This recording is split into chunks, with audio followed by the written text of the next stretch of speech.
bit too friendly to each other this week? No barbs across the boulevard this time? Haven't spoken to Ken as yet. That was the first interaction we just had, so yeah. I'm not sure we're friendly, but... No, we're here to win. We're both here to win, I'm sure of that. So what do you like about your side that you've made all the changes? What is it that makes it look better to you? Oh, well, the better will be in the proof, I suppose, but we had a performance last week that was below the level that we expected of ourselves, and that's not taking anything away from the side we played. I think we played a really good side last week, but we didn't deliver at a level that we expected. So with a performance game that we play in, that's what happens.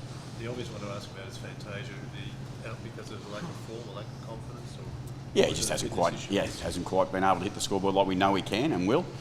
He's coming back from a long time out, so look, we'd like it to be a surprise, but we're probably not surprised that it's taken a little bit of time to get going. Is he likely to be the sub this week? And we'll wait and see, but he's in the mix because there's 4 boys named on the bench.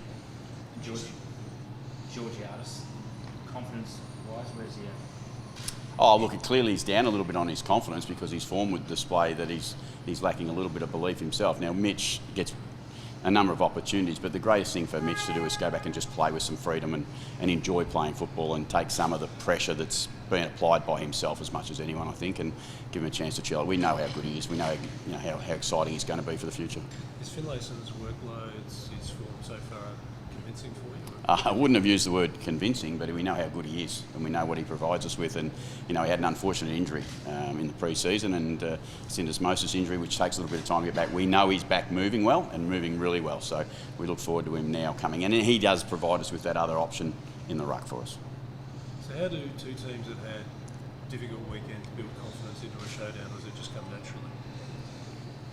Well, Showdown seemed to bring out the best, I think, in most, South Australians.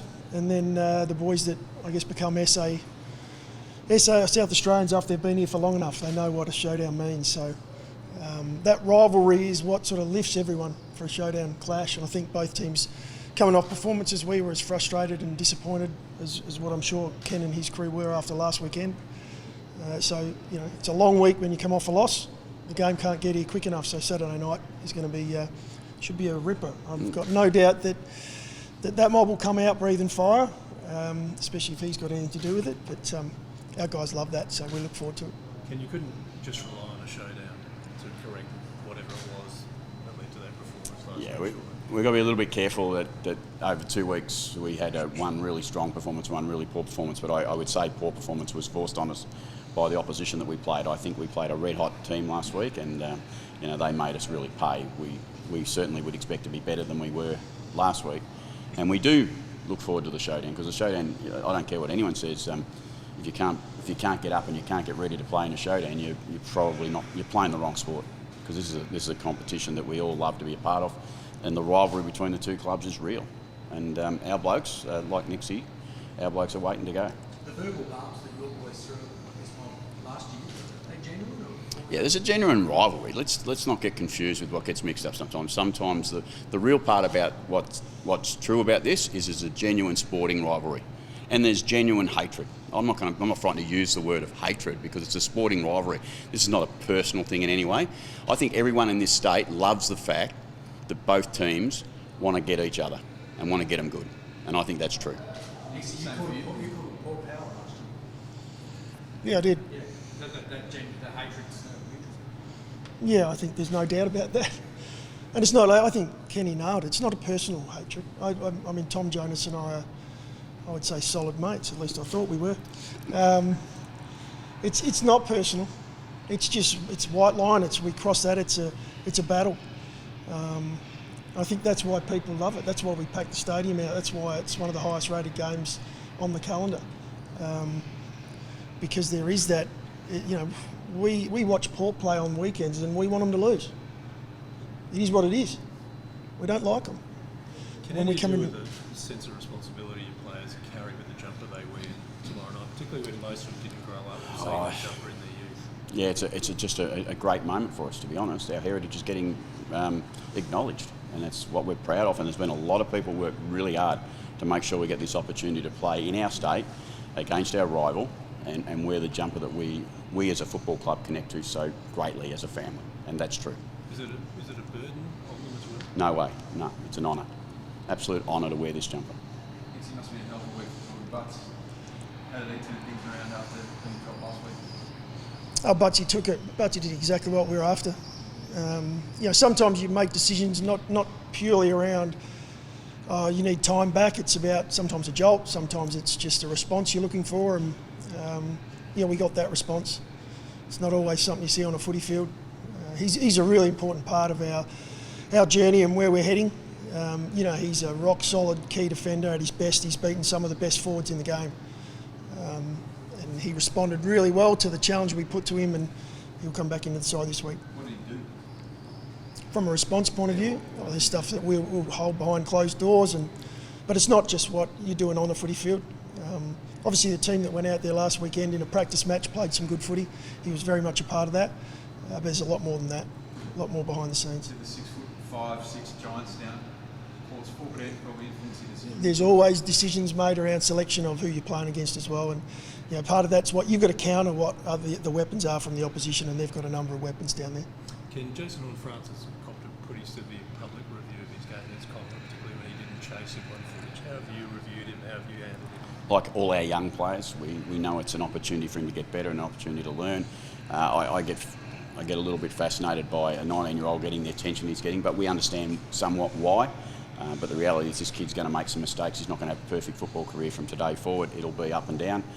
Ideally for us, it'll be more up than down. Do you think he's going to be jeered everywhere he plays now? Don't really care.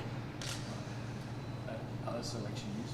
Fogarty, what's the latest thing? Fog's going to be a couple of weeks. We tried what we could for this week. But we won't take any risks around Fog. Whether that's one or whether that's two, we're just going to have to wait and see how he pulls up over the coming days, and we'll just keep a close eye. But it won't be one we take a risk around. He's again really important to us. And Lockie Gallant earned his opportunity with what he did last week. Yeah, well, it's been probably our strength so far this year has been that pressure from below. We saw Lockie Scholl come in, performed last week at AFL level. Murphy as well, was able to do it. He came in with some really strong form. So Lockie Gallant sits in exactly the same spot. He's trained really well right throughout pre-season. He's been pushing. It was tough to get in. Obviously with Tex down there, Fogg, Himmelberg, those guys performing. So he gets his opportunity. I've got no doubt. He's played in a Showdown before and performed reasonably well. Yes. Ken, have you questioned your free kick count? It's always loaded against you at the moment. Is it we look. Or something you players don't understand? No, we certainly look at it. I mean, we can't be foolish enough to know, because a lot of the contested possession stuff that everyone talks around, which was a massive swing in our game last week, but our free kick count in both weeks was really poor. We certainly worked as hard as we possibly can on that. Some of that's understanding, some of that's interpretation, and some of that's execution. So there's not as simple as one thing, but we've certainly put our eye on it this week as best we can. That doesn't mean the free kick count will go our way. Have you addressed it with the AFL, or is it purely... No, we get constant feedback from the umpire. And I'm not a coach that looks for clarity every week, because I think what's gone's gone, and I've got to getting on with what's coming. You can see the little exchange with Tex and Josh Shelley during the week. Is that the sort of robust thing that you actually like seeing as a coach? 100%. Yep.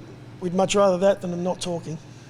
Yeah, that's a real positive for us. It's a young player challenging and talking to a senior player, and them having a great conversation. Did you have to head to a mixie like Josh? Did you have to sit down? Not at all. No. How are you feeling, by the way? You crook? A little bit under the weather, yeah. Greg Blewett's going to have a come in closer. Greg Blewett's going to have a field day this week.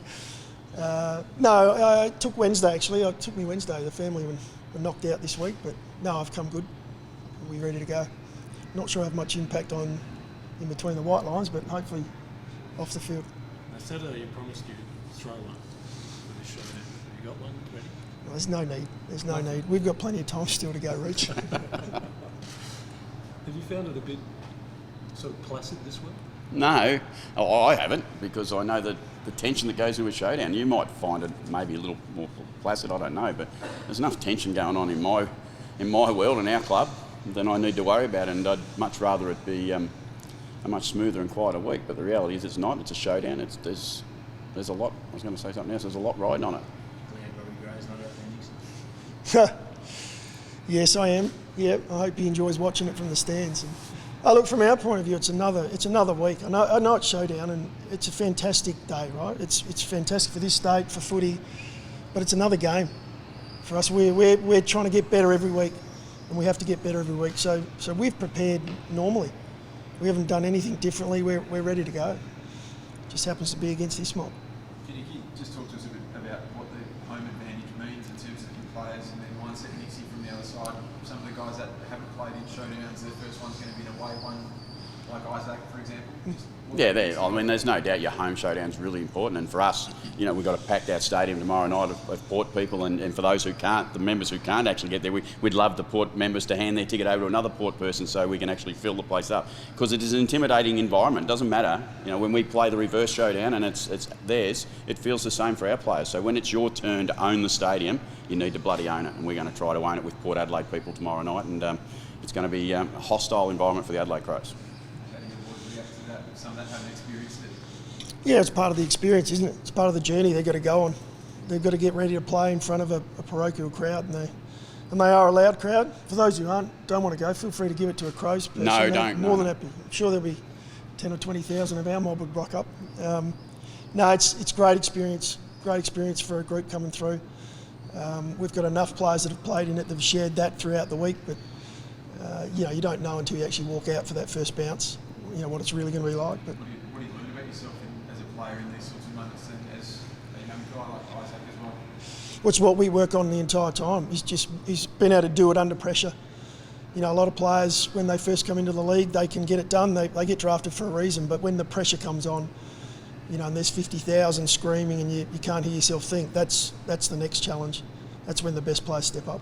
Would you like to have played tomorrow? Me? Oh, yeah. No, there's a dream for any footballer to get to play in the big games. This is as big a game as you get in AFL. Home and away season, this is as big a game as you get to play. And I've played in Victoria and I've played in some big games over there in my time, a long time ago.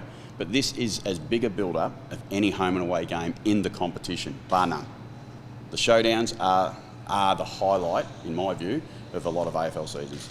We played these ridiculous games. One last year in round bloody 3 where the ball looks like it's moving out, moves in. We've seen a bounce go my way. It's just a game that you have to be involved with. And if I was a player, I'd love nothing more to be out there playing. Sorry. I love the game. I'm with you. That was a Victorian speaking too. Yeah. That's the headline. They've just grabbed that headline. Yeah, but I'll stay out of that one. as everyone tells me, the 10-year rule qualifies as a South Australian. Okay, yeah. And you said goodbye to Robbie Gray in the last Showdown. Who now steps up and takes his mantle? Is that the big game of for you? Oh, well, there's an opportunity. That's all I would say. There's an opportunity for our boys for someone else to own that. I mean, Connor Rosie did the last time, so it's always an opportunity for an individual player. That's the medal's for an individual, but it's a recognition of the team, and the team that, in my view, the team that wins gets the medal, and a player within that team is a responsible part of 22 other players, including themselves.